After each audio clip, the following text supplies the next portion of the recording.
So welcome to the Botanical Gardens of South Texas. I am Caren Cornelius and I am the Master Composter that's here with you today.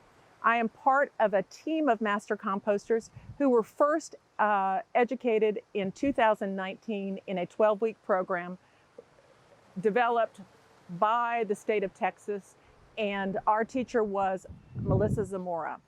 As part of our program, we are required to provide 20 community hours to assist organizations and individuals in developing their own compost bins. We have a single system and a multiple system that we're going to be able to show you today and to see which ones would work best for your home. So what is composting? You know, the word compost is kind of an odd thing for people to hear, but what we're looking at is transforming or changing materials that we would automatically throw, possibly in our trash cans, leave grass cuttings on the ground. Those are the items that we want to try to repurpose or recycle, I think is a term people use too. And also for us though, it's taking dead things and making them come back to life through development of compost or a soil. If you're from our area in South Texas, you know we don't have really good draining soils. It is very difficult unless tons and tons of dirt is brought in. What I'm asking you to do is to look at what do you have around your house that could be used to create a soil. Compost takes things that you might have, which it could be lettuce, could be coffee grounds, could be any kind of spent grain, could be paper, and put them together in a process that you are able to then transfer and at the end have a product that you can use for your potted plants or in your garden. What scientists have found is that even just a thin layer of compost put on the soil helps to inoculate. It helps to, it's kind of a radical group, you know, here's this radical group of compost being set on soil that's not really good, and it starts inoculating that soil to accept your plantings and those things that you want to flourish in your yard. That's what we're going to be looking at. Now, all of us have heard about carbon in the air, and it's not very good. We got too much carbon in the air. The ocean is taken in, it's trying to take some of that carbon away. Both of those are suffering right now because they've got too much. So why not take that carbon and put it back where it can be stored? And that's in soil. So if you take the carbon, the browns, greens are called nitrogen. So you take those browns, you mix them, you turn them, you wait for them to decay and to create a product. Well, during that time, they are breaking down with the help of our friends, which are fungus, microorganisms, some little critters, you know, like insects and those kind of things that might be chewing it and getting rid of it. Those are the things that we're using to help us develop a type of soil, compost, that can be used to help grow something green.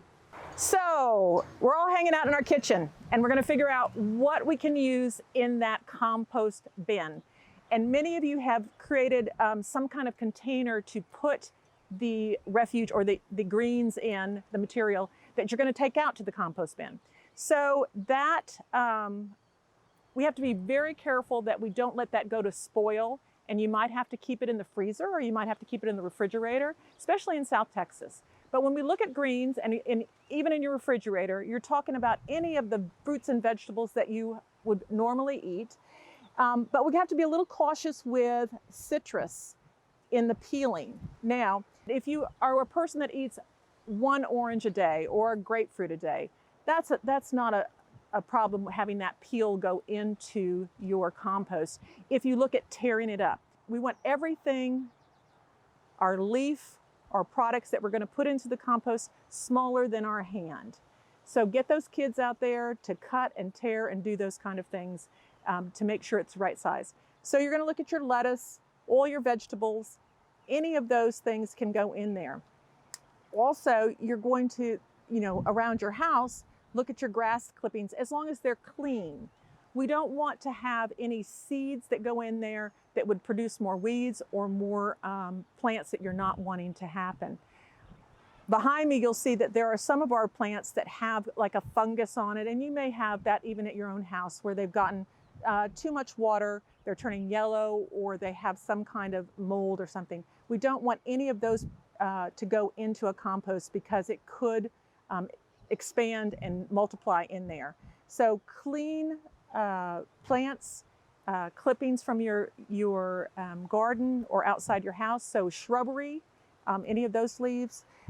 Also, as I said, some grass, but look at what you would eat. Now, you say, what about meat and cheese and milk products? When you're starting out, I think it would be best to avoid those. There are some composters that do compost meat and animal products, but that is not something that is easy to do in South Texas. We don't need any excuse to have mold and different compounds generating inside your compost bin. So look at the things, when you say greens, look at the things that would be fruits and vegetables, and then that yard cuttings that you could have put into your compost. And now what happens if you don't get those green things into your compost quick enough? You have leaves raked, you have some limbs and grass that has turned brown. Also, you may have a few plants like myself that have not made it through a season, and so I'm pulling those up by the roots. Those are all called browns. Now, what you have to make sure, as I told you before in the greens, that we're looking at cutting the size down so they're easy to break down. We're asking a group of microorganisms, the sun, the heat, some water, to help break this stuff down in order to create the soil or the compost. So that is the thing you have to be aware of, that you can use all those products. Now, I would not use anything that had died because of some fungal attack or has an excess number of invasive seeds, because those are going to come up in your compost. But when we talk about browns, we're looking at things that are actually brown or have actually died that we can use. If you take one container of whatever you're using as greens, and it may be that you're keeping your greens in a coffee can, just a really small product, or you may be using a bucket, or you may be using a bin. Every amount you have that is that amount for greens, so if I have a small bucket of greens, I'm going to use that same bucket and get 3 times as many browns. So it's 3 times as many browns to 1 bucket of greens. And whatever the container is in, then I want you to use that same container for your browns. So the information that you have up to this point can get you started. That means you could go out there and just take your ratio of greens to browns, put them together, leave them, cover them with a tarp, whatever, and come back and check on it in a few weeks, and you'd have some breakdown and you'd have some compost to use. But if you're ready to go on a little bit further, we're going to talk about the different kinds of containers that people have used to create their compost. What I have in front of me here is a single bin that we put all of our browns, all of our greens in one container and then turn it. Now, this is pretty easy to do. It does get kind of heavy. But what you can do is place this somewhere in your yard, and you don't have to worry about critters getting into it. You have some place that's rather attractive, and it is easy enough to get the breakdown at that point. In this single container composting, one of the things that people want to know is, how often do I turn it? First of all, you need to turn it every day. Let me just say that. You need to turn it something every day. Can you turn it too much? No. So if you have gotten this to be for children, let them go. Let them go and turn. But one of the things, as you can kind of hear in this, it's kind of dried out. You also need to look at the water ratio. When we have large rains that come in, it may be too wet and you're going to have to put some more browns in. That is the thing that we're the most concerned about, is keeping the balance of greens to browns. So as your compost is being turned, you are mixing like you would with a mixer, like you would do with a spoon on mixing a cake, mix in with milk and egg. That's what you're doing by turning it. Then you're going to need to look at it to see if it's clumpy, too wet, or it is too dry, where you can see that all the browns, nothing is really sticking together. We're asking these microorganisms to move back and forth between the product that's in here and break it down. So if you put in too much water, you're going to drown out the beneficial microorganisms, and then you're going to have to add more browns to get the balance back. So it's a balance between the two. And when you're turning, the balance is, if somebody likes turning, standing out there and turning, that is perfectly okay, because that means it gives a chance for those products to bump each other. They're going to mix and continue mixing, and you'll have really good compost. The only time really in South Texas that we have a problem with temperature of the compost is in the winter times. And that's where you're needing it to be a hot compost.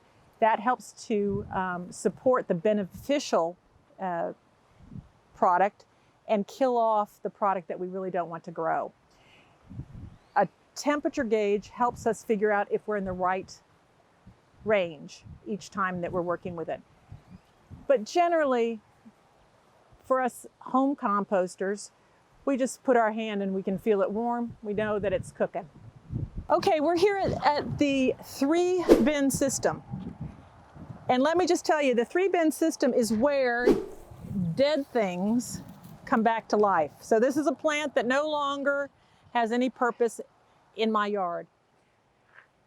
And remember what we talked about, the 3-to-1 ratio. So 3 browns, and we've got leaves, we've got paper, we've got pieces of twigs, those kind of things. Anything that is brown can be used in this first bin. And then layering it with some of the greens. In the first bin, we're going to take browns, and remember I was talking about how they had to be smaller than the size of the palm of your hand. So that's where everything will be ripped up and placed in here. And then layered with your greens. You keep layering them like a lasagna so that they can decompose, start the decomposing process here in the first bin. So in bin 2 is the second part of the cycle. It's where it's started the breakdown, and we're going to do some filtering. We sift the product through a larger squared piece of metal, or we also use milk crates. And that would be the first sifting after this has sat for a couple weeks.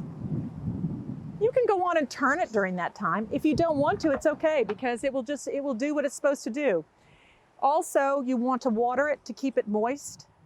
And then when you're ready to sift it, you'll take that product, sift it into the bin or into a wheelbarrow is easier. Where you have to sit down and do it, you can do it. And move it into the second bin. The second bin has smaller pieces that have fit through here and are ready to sit for a couple weeks. And then that way we can turn it, also water it, and get it ready to go into the final bin. All right, so I'm over here sifting through, getting ready to see how my compost is looking. But how did it get to this? It looked like this just a few weeks ago. So then after that, it went to this product. Still some pieces in there, but you can see that the breakdown. And that's where the decomposers have come in. We're talking about fungus, small bugs, bacteria, everything, heat, water, all of those things are needed to make sure that this breaks down and is ready to sift.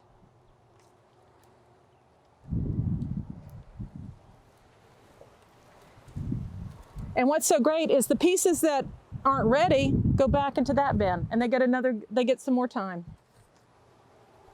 It's gone from something dead, those dead plants that I had in the bucket, and it's been transformed into something that will give life to the plants that we need to eat and to sustain ourselves. That's what's so fun about it. Also, those plants are going to get really good nutrition, and they're going to take the sun, the water that they get with photosynthesis, and turn it into sugar and put it back into the earth for the microorganisms to grow and pull the carbon out of the air and back into the soil where it can be stored and be useful. Oh, let's see what it looks like.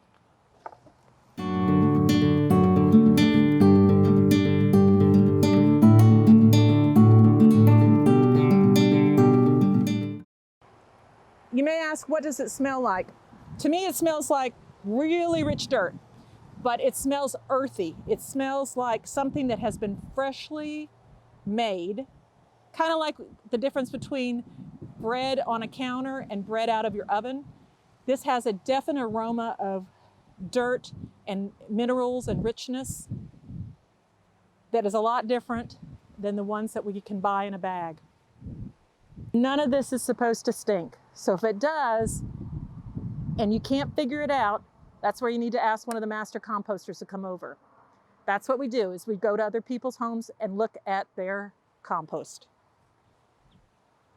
Okay, you know you have all those friends that show up at the end to make sure they get the tomatoes from your garden or get the extra squash. That's not who Elizabeth is. Elizabeth is another master composter and a master gardener, so she does both. She's loyal to the soil, but then she also can grow something in it.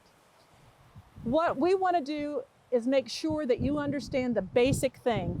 We're looking at 3 times as many browns, so it takes 3 of Elizabeth to go with 1 green. That's what we'd like you to remember.